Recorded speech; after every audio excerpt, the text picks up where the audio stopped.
that. Thank you. Thank you, thank you, thank you. It is an honor and a pleasure to be here. My name is Sherik Peck. I'm a physical therapist by profession. I have a master's degree in counseling.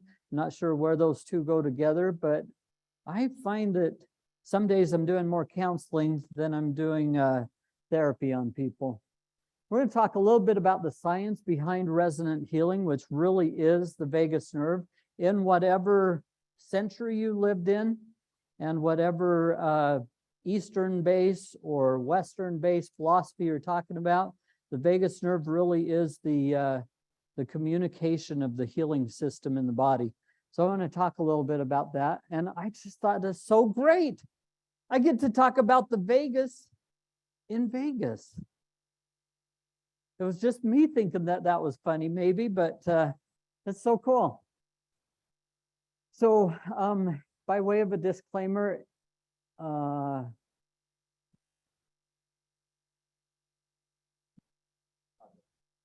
you're good.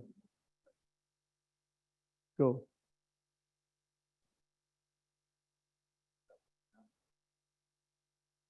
Mm-hmm.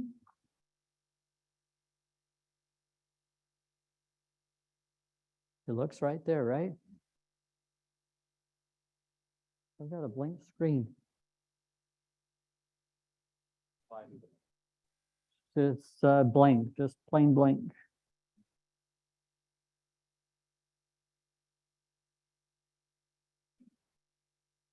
All right, we're back on screen. We're back on screen, and I have to stand somewhere in the camera range here. All right, this is good for all of us. And we'll take it from here, maybe. So maybe go ahead and try and click it.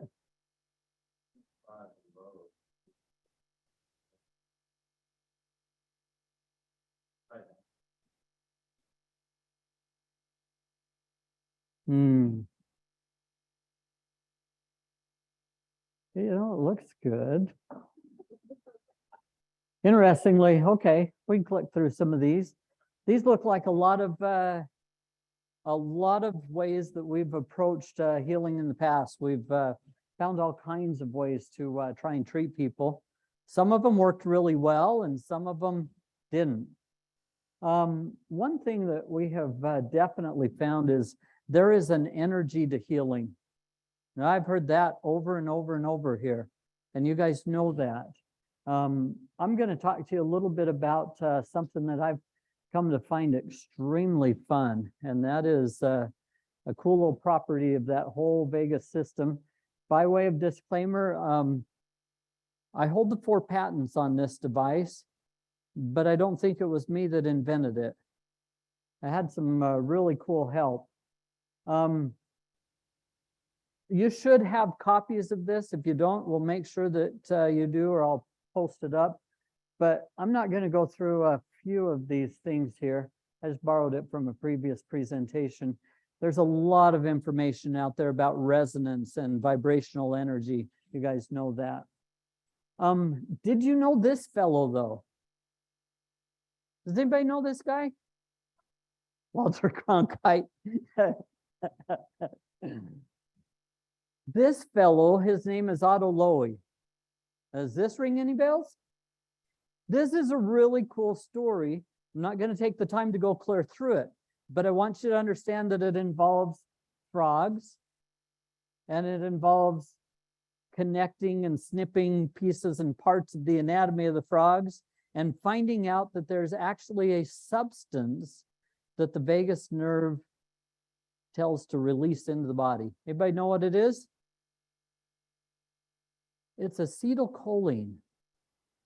Coolest story about this guy getting the Nobel Prize for figuring out the very first neurotransmitter, acetylcholine. Way cool story. I'm not going to go into very much except for this. You see, this experiment that he conducted woke him up at about 3 o'clock in the morning one morning, and this is early 1920 or so. This this fellow woke up and he wrote down this experiment that he just kind of visualized and knew he was needing to conduct. And then he went back to bed like any sane person would do. Well, he woke up a few hours later and he couldn't read his notes. He said, I've got to conduct an experiment, but I can't remember what it is and I can't read my notes.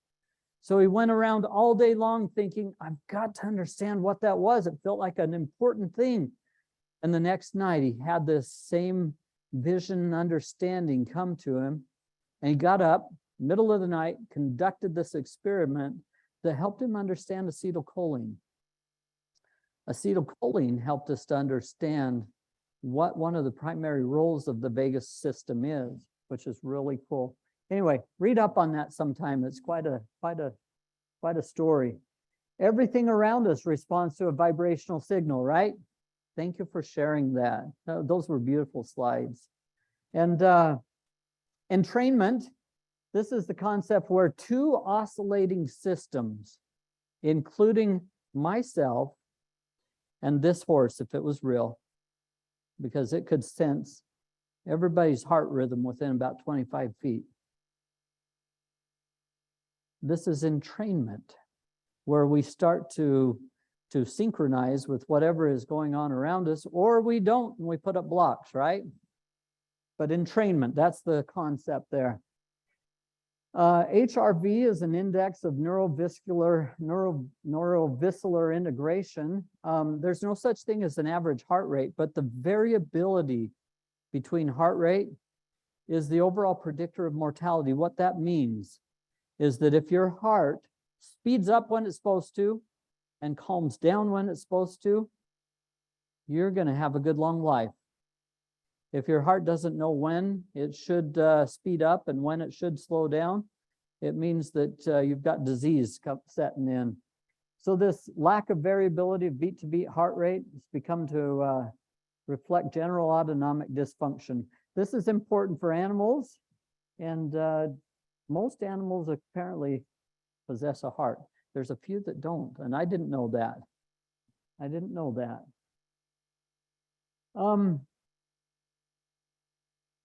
Yeah, this is interesting. I'll let you look at it for 3 seconds. There's a lot of information happening, isn't there? It's my mom, and she's a character. And this was a fun one. This was a racehorse that I got a chance to work with. And interestingly, I love the presentation on acupuncture and the work with the horses, and I have never really studied the horse anatomy, but it was fascinating to see that I have started to understand some of those exact same points in working with the animals. And I think you're led. I think if you have a desire to help and a pure intent, you are going to be led to know what to do with these beautiful, wonderful animals. And I find that putting the device right on, what do you call those points? The kidney K27, what were they? K27 points. That's absolutely, I have loved that point. And our device has these little pinchers that allow it to hit 2 points at the same time with exactly the same energy, which brings about a really cool balancing to right and left hemispheres of the brain. Well, we put the base of the device down there a little bit further on the chest, and I have always been fascinated watching how it just takes a minute or two for an animal to start, their eyes start bulging out and they start having this cool relaxation response. And it's kind of fun to see that it takes just very little. When I work with a horse, I don't like to work with a halter or with anything. I want them to have their full head. If they don't want to be there, I don't want to work with them. But I've been fascinated to see if you work with a corral of horses, you start with one, everyone else is waiting their turn, and some of them very impatiently. But we also use, wanted to show you my crew and our animals. have 7 kids, so when I come to these conferences, I have to pick and choose, okay, who comes this time? This is how you can get a hold of me, but a couple of last little things that I want to share. We created those wings, those side wings on the device, because I employ an Eastern medicine technique they call gua sha. But you put it to vibration, and it's absolutely fascinating. You can turn that device on and run it from in between the ears all the way down, and find those spots as well. But with the energy, and the vibration running through there, you're causing corrections even as you go right down the line. The other thing, just a couple of things that we've learned with animals. Most of them have an issue right up inside what would be called their elbow, I believe, right? Right up underneath what would be our armpit.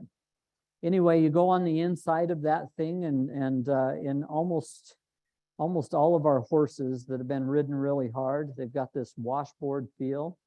You take that little vibration device we created up there and run it back and forth, and a horse's gait will change immediately. It just releases all of that. That little device.